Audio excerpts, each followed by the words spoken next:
आम्ही केलो काय झालं तुझं म्हणजे काय? मी जेव्हा शेतात गेलो होतो का हां मी गेलो गावाला पाणी पाहायला हां हां नंतर कुत्रे भुंकत होते हां तर मग मी म्हणलं काय पावा मग हां मग तिथं जाऊन पाहिलं ते एक वान माकड होतं जखमी वानर हां वानर तर मग पाहिलं तर मग मी आधी कुत्रे आणले पण ते वानरकडे पाहिलं ते मला खिसका लागलं अच्छा खिसका लागलं तर मी म्हणलं आता आपण काही याच्याकडे जाऊ शकत नाही हां तर मग नंतर अर्ध्या तास पाहिलं ते बराच वेळ झाला जागा सोडली नाही त्यांनी त्याची तर किती दिवसापासून आहे म्हणजे ते कधी आता आजचा 4था दिवस आहे त्याला. 4था दिवस आहे. त्याला काही खायला प्यायला वगैरे उतरलं नाही काहीच नाही ते खालीच होता आधी काल रात्री वरती झाडावर जाऊन बसलं ते. अच्छा तुम्ही काही फॉरेस्टवाल्यांना कॉल काही वन विभागाला कळवलं वन विभागाला कळवलं होतं तर मॅडमनी समजा मला पण कॉल केला होता मॅडमनी मला बोलले होते की विशाल इथे इथं असं प्रॉब्लेम आहे तू जाऊन बघ एकदा तर त्यांनी आम्हाला पाठवलं तर चला आपण बघूया तिथं कसं ठीक आहे चालतं वानेर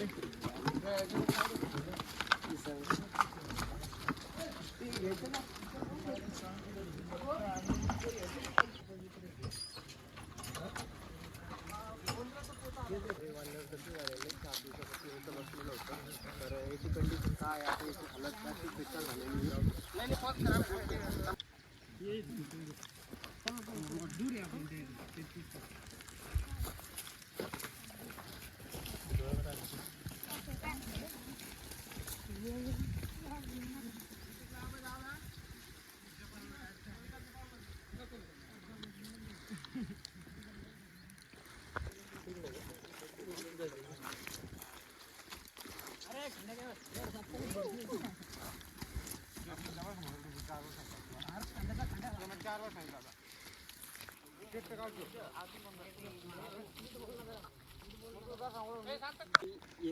वरती म्हणून कॉल केला होता हां हां मग मग त्यांनी विचारलं की काय झालं काय नाही विचारपूस केली पण आलं कोणीच नाही अच्छा हां मग तुमचं नाव कळलं मला मित्राकडून हां हां मग तुम्हाला कॉल केला तुम्ही आले तर चांगलं वाटलं अच्छा हां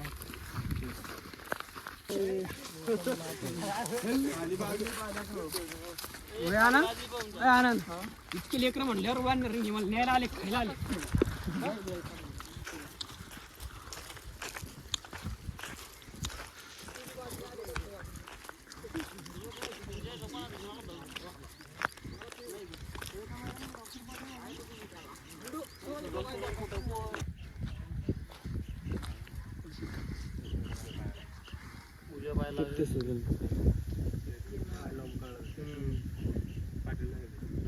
ब्लड बघ किती पडलेलं खाली दाखवावं लागलं तिकडे खाली रक्त बाहेर आलेली खाली रक्त तिकडे चालतं का? तर नमस्कार मित्रांनो तुमचं स्वागत आहे आपल्या यूट्यूब चॅनलला. मी तर माहीतच आहे तुम्हाला सर्पमित्र विशाल गायकवाड. तर आपण आलो आहे वानर रेस्क्यू करण्यासाठी. इथे 4 दिवसापासून तो घायल झालेला होता. त्याला म्हणजे कुत्र्यांनी वगैरे पकडलं का काय म्हणजे काय कंडिशन काय झाली होती? कुत्रे भुकत होते त्याला नाही त्याला लागलं कसं मार कसं लागलं कसं ते काही माहित नाही पण त्याच्या पाठीला आणि पायाला लागलेलं आहे अच्छा ते करंटचा फटका असो किंवा काहीतरी असो माकडा म्हणजे वानराचे भांडणं असो असं काहीतरी त्याला जखम झालेली आहे. तर आपण त्याला इथं रेस्क्यू करण्यासाठी आलो कारण की ते 4 दिवसापासून अन्न पाणी काहीच नाही त्याला वरती तिथे झाडावर असल्यावर आणि खाली इथे 5 ते 6 कुत्रे राहायचे तर ते पकडण्याच्या याच्यात होते. तर आपण आलो नाही तर त्याचा जीव जाऊ शकतो. तर आपण त्याला आता रेस्क्यू करू. तुम्ही बघा आपण त्याला कशा प्रकारे रेस्क्यू करतो ते. चला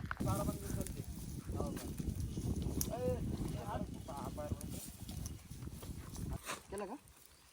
तर मित्रांनो याची कंडिशन अशी आहे की म्हणजे याच्या कमरेपासून डायरेक्ट कामातून गेलेलं आहे. तर याच्याऐवजी समजा आता घरातला नाही का एखादा व्यक्ती असतो तर तो कसा म्हणजे त्याचं कंबर वगैरे काही गेलं किंवा हातपाय तुटलेला असला त्याला एखाद्या मंदिरात बसवतात म्हणजे तिथं कोणी दान करतं 1 रुपया हो काही आणून खायला पण देतं.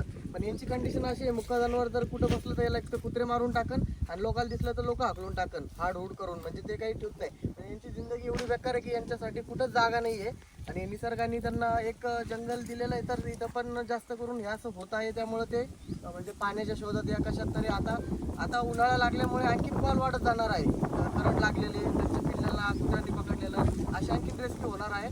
तर कंडिशनमध्ये आता त्याला आपण म्हणजे तो नीट होणार नाही हे मला वाटतं कारण की त्याची जी कंबर गेलेली ती कामातून गेलेली आहे. तर त्याला एका जागेवरच राहणं आहे आणि त्या जागेवर जर त्याला कोणी जर अन्न पाणी वगैरे जर दिलं तरच तो जिवंत राहणार नाही तर तो राहू शकणार नाही. तसं आपण प्रयत्न करू त्याला ठेवण्याचे.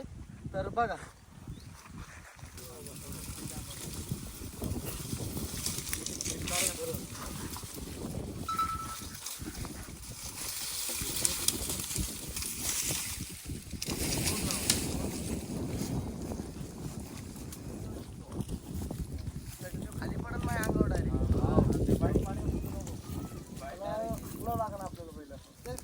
आदळण त्याला तसं नाही करत, जाळी करून म्हणत होतो म्हणजे शेपूट धरून जर असतं तरी पण तो नाही का त्याला जर धरलं ना म्हणजे शेपूट जर धरली ते दोन्ही हाताने नाही का वरती पकडून धरण मग आल्लाच खाली येऊ शकतो. आता फक्त ते शेपूट पकडता आली पाहिजे. हे काम नाही करत पाईप हा ना तर वरच्या हातात पकडून धरण ना तो जर आल्लाच पडला इथं दगड आहे दगड तर बाजूला पोतं धरायचं का असं नाही ना पोतं नाही, हे काय कर दगड बाजूला टाकून देऊ आणि त्याचं काटा उचलून म्हणजे त्याच्याने काय होईल माहिती का आणि पडला तिथं गोण्या टाकून देईल ते दोन जाऊ का नाही टाकायचं. दगडावर टाकून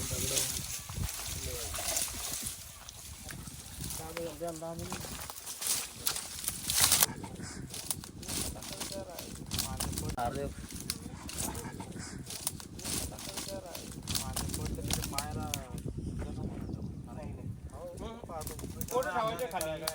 अरे दास पोत धरून पण लागलं पोत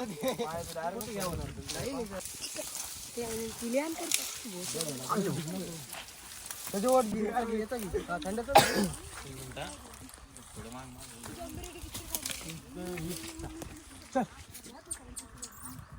ते खंडकडे देणार बाबा कोणाकडेच नेणार ते वरती पळाचं करीन त्यान घे ते बाय आला खंड्याकडे.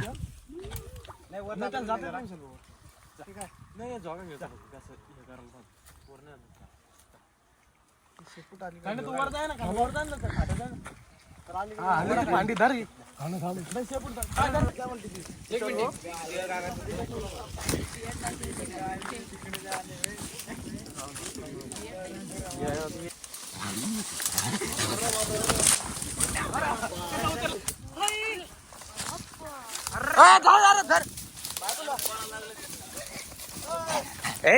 बाळा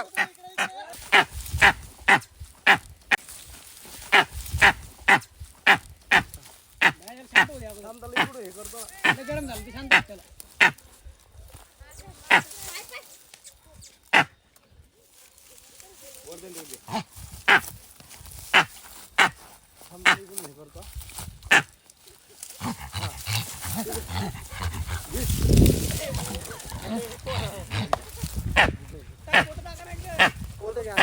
पुढून त्याला ए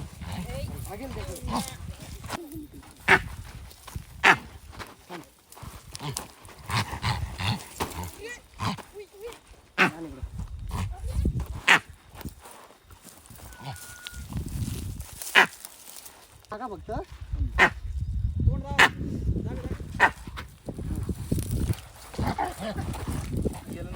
गेलं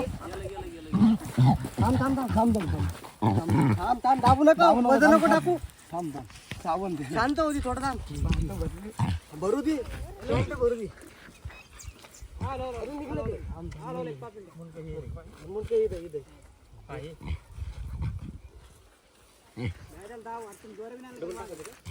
अरे ते वर नजून पुढे तुम्ही काय करू राहिले नका करू थांबा 2 मिनिट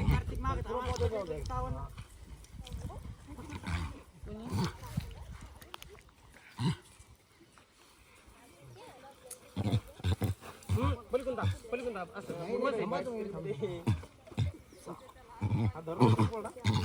काही धरायचं काम नाही नाही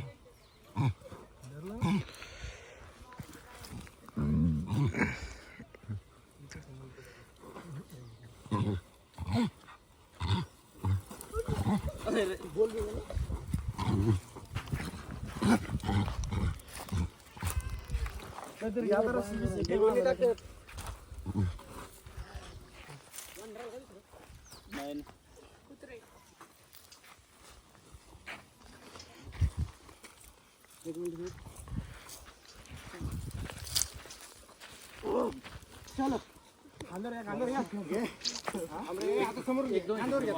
पहिले दम लागला इथं चला नंतर घेतो पुढे गेलो अरे वंड्याचे मित्र सुरज भाऊ गायकवाड कुठे गेले नसते घेत कधीच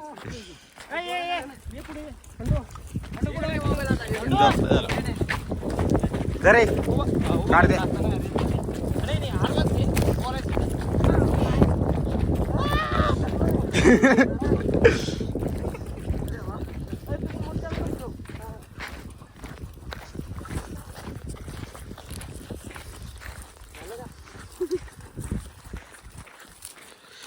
करू बंद हो.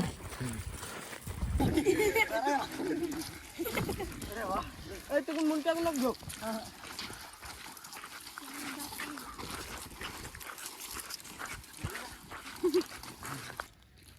तर मित्रांनो आपण त्याला रेस्क्यू केलेलं आहे. तुम्ही तर बघितलंच कशा प्रकारे रेस्क्यू केलं, किती मेहनत करावी लागते ते तर तुम्ही बघितलीच.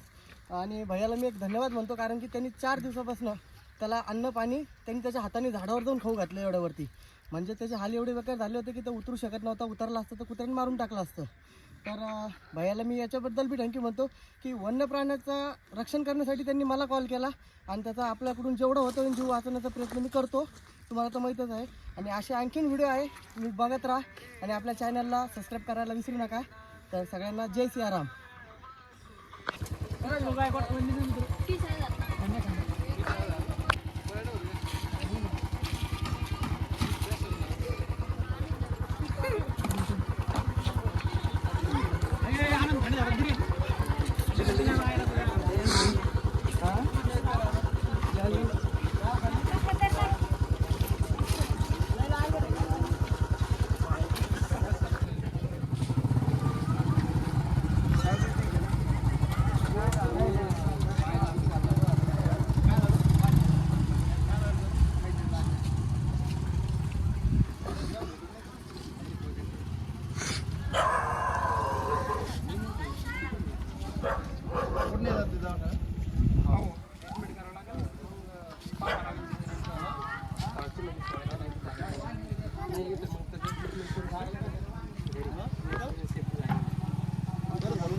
आलो तो कट करतो. कट करा व्हिडिओ.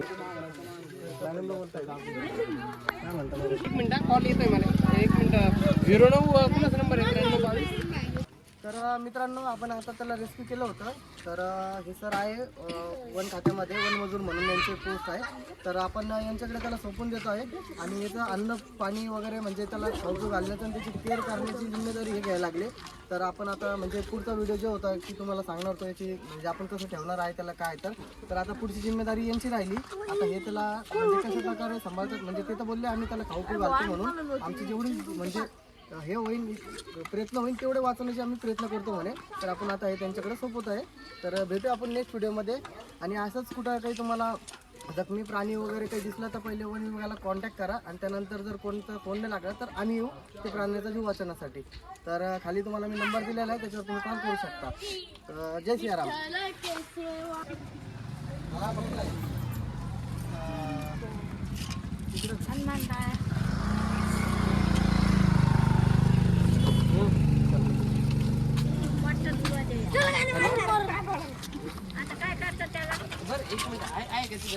त्याला आता जिथं त्याची राहण्याची सोय वगैरे होईल त्याला तिथे सोडणार आहे. म्हणजे त्याला सांभाळणार आहे कोणतरी वनमजूर म्हणून. चलो.